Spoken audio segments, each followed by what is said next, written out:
Materi pertama itu akan disampaikan oleh Muhammad Iksan. Silakan. No. Ya bu, di kayak. Ya itu. Ih, ayo. Iksan kenapa sih? Lagi mabuk.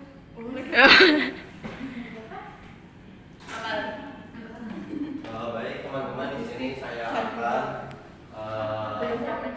memaparkan mengenai pengertian dari penelitian survei. Penelitian survei merupakan suatu teknik pengumpulan informasi yang dilakukan dengan cara menyusun daftar pertanyaan yang diajukan pada responden. Dalam penelitian survei, penelitian meneliti karakteristik atau hubungan sebab akibat antar variabel tanpa adanya intervensi peneliti. Nah, menurut Zygmunt pada tahun 1997 menyatakan bahwa penelitian survei itu merupakan metode penelitian yang merupakan salah satu bentuk teknik penelitian di mana informasi dikumpulkan dari sejumlah sampel berupa orang melalui pertanyaan-pertanyaan. Nah, adapun dari tujuan penelitian survei ini, menurut Soeharto pada tahun 2000 dalam bukunya yaitu halaman 54 menyatakan bahwa tujuannya itu ada dua tujuan. Yang pertama bertujuan untuk memberikan gambaran atau penjelasan tentang sesuatu. Kemudian bertujuan untuk melakukan analisis.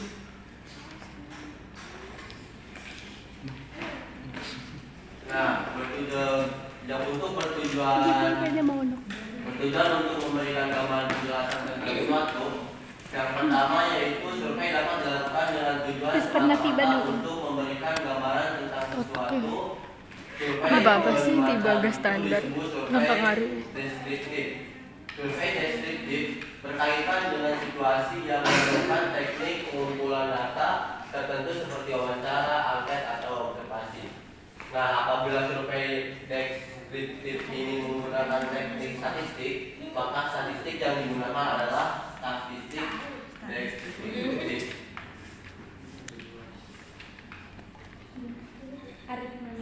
Nah, selanjutnya yang tujuan yang kedua yaitu tujuan untuk melakukan analisis. Yang pertama, data dalam survei analitik biasanya merupakan data kuantitatif. Maksud metode survei analitik untuk menarik kesimpulan dan menafsirkan data atau menguji hipotesis. Kemudian statistik yang digunakan adalah statistik inferensial. Nah, mungkin cukup sekian yang bisa saya sampaikan. Saya kembalikan ke moderator. Selanjutnya akan disampaikan oleh siapa? Telat. Terakhir yang ketiga yaitu ada karakteristik ilmiah penelitian survei. Nah, karakteristik itu ada 5. Yang pertama ada logis, yang kedua ada deterministik, yang ketiga ada general, yang keempat ada parsimonius, dan yang kelima ada spesifik. Nah, yang pertama itu kan ada logis. Nah, kekhasan yang pertama penelitian survei adalah penulisan. Penelitian survei dilaksanakan dengan menggunakan prosedur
pada masyarakat UTS tersebut. Dimana kita akan mendapatkan hasil apakah program pada di daerah tersebut Totok. berhasil atau tidak. Dengan Enggak, survei emang. yang dilakukan. Terus Perfectnya sih Stan. Iksan. yang keempat ada unsur-unsur penelitian survei. Nah, penelitian survei ini dapat terdapat Kamu lagi main ML? unsur yaitu yang pertama konsep. Nah, konsep ini adalah gagasan atau ide yang dinyatakan dalam suatu kata atau simbol terkait dengan fenomena yang terjadi. Terus yang kedua ada komposisi. Nah, komposisi ini hubungannya antara dua konsep yang logis. Terus yang ketiga ada teori. Teori adalah serangkaian asumsi konsep, konstruksi, definisi, dan komposisi yang digunakan untuk menjelaskan suatu fenomena tertentu di tengah diteliti. Terus ada variabel. Nah, variabel ini adalah komposisi dari konsep dan terdiri atas variabel terikat, variabel yang dipengaruhi oleh variabel bebas, dan variabel bebas yang di variabel yang ada sebelum variabel terikat. Terus ada hipotesa adalah komposisi yang diuji keberlakuannya, dan yang terakhir ada definisi operasional adalah unsur penelitian yang berisi informasi ilmiah tentang cara membuat suatu variabel yang dapat digunakan untuk penelitian. Selanjutnya kita ke materi ketiga yang akan disampaikan oleh Pak Isro.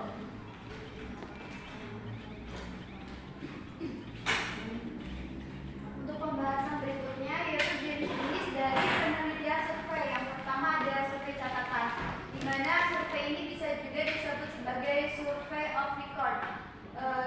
Karena dalam kegiatan penelitiannya itu menggunakan sumber-sumber berupa catatan atau dokumen-dokumen informasi. Kemudian kelebihan dari survei catatan ini yang pertama, sumber informasinya itu tidak dapat bereaksi terhadap perlakuan yang diterima yang berasal dari para peneliti. Jadi tidak bisa dirubah-rubah dari peneliti itu sendiri. Kemudian yang kedua, sumber-sumber yang ada itu murah dan tidak berpindah-pindah tempat sehingga lebih cepat diakses. Maksud dari tidak berpindah-pindah di tempat ini tidak seperti sampelnya itu subjeknya manusia. Jadi langsung aja gitu kayak bentuknya itu benda.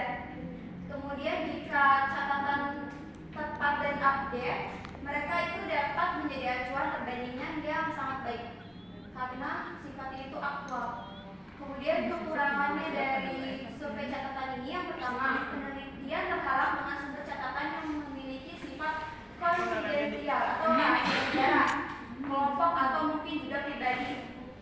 Kemudian sumber catatannya juga mungkin seringkali tidak lengkap atau tidak tepat dan bisa juga kadaluarsa. Kemudian catatan dapat menyebabkan salah persepsi. Selanjutnya. Kemudian jenis yang kedua yaitu menggunakan angket. Kelebihan dari angket ini penelitiannya dengan biaya mudah, murah jika dibanding dengan alat pengumpul data seperti wawancara dan observasi. Kemudian dapat menjangkau responden dengan jumlah besar dan tempat tinggal yang jauh. Dan dapat direncanakan dengan penampilan angket yang bagus, sederhana, dan menarik. Juga karena alasan tertentu pengisian angket dapat dilakukan dengan model anonim. Kekurangan dari angket ini yang pertama, terhalang dengan sumber catatan yang memiliki sifat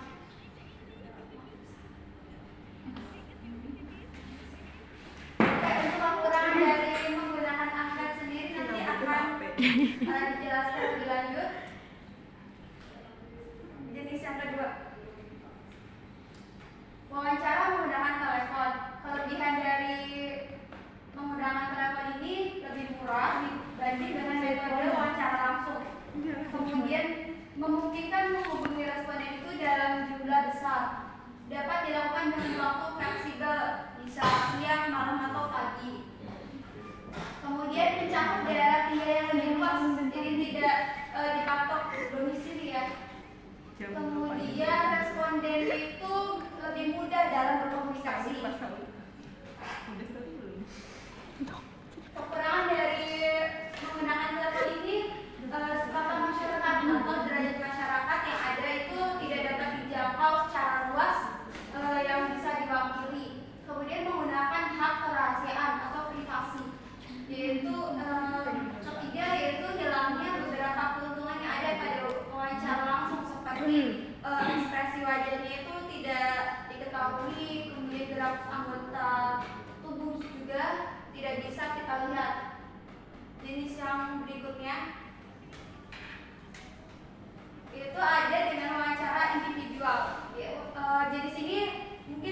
dipakai ya dalam penelitian.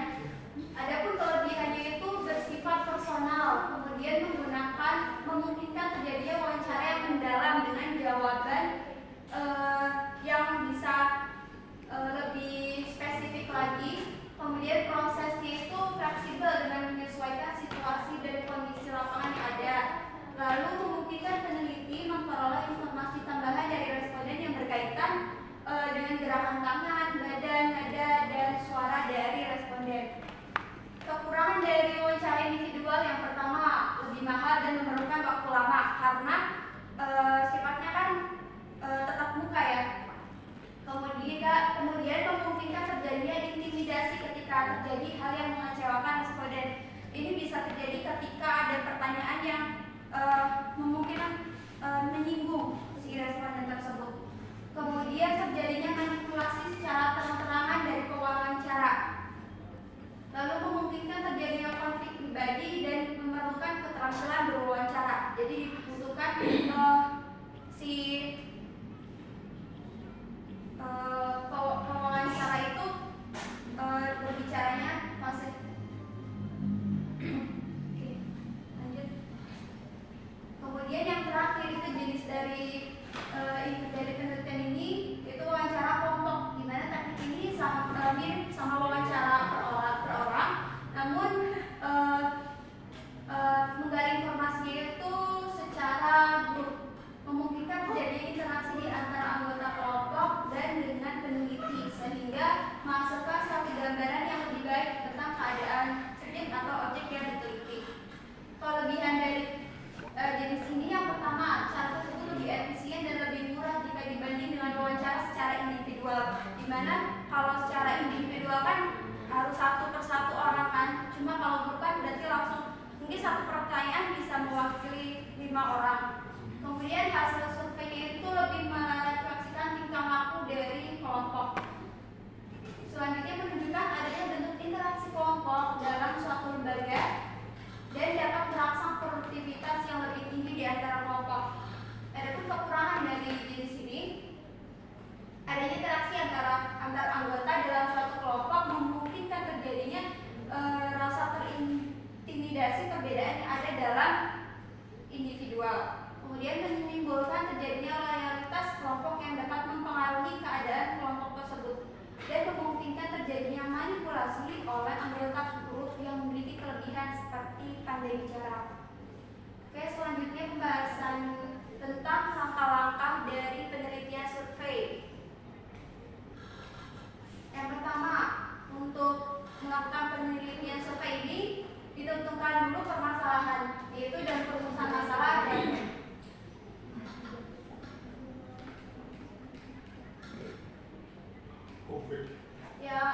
dalam perumusan masalah dapat dijelaskan definisi, asumsi, dan lingkup yang menjadi batasan dari penelitian. Yang kedua, setelah menentukan permasalahan, dilakukan hipotesis, yaitu menentukan tujuan penelitian, mendebat secara ilmiah dan logis tentang pemecahan suatu masalah penelitian.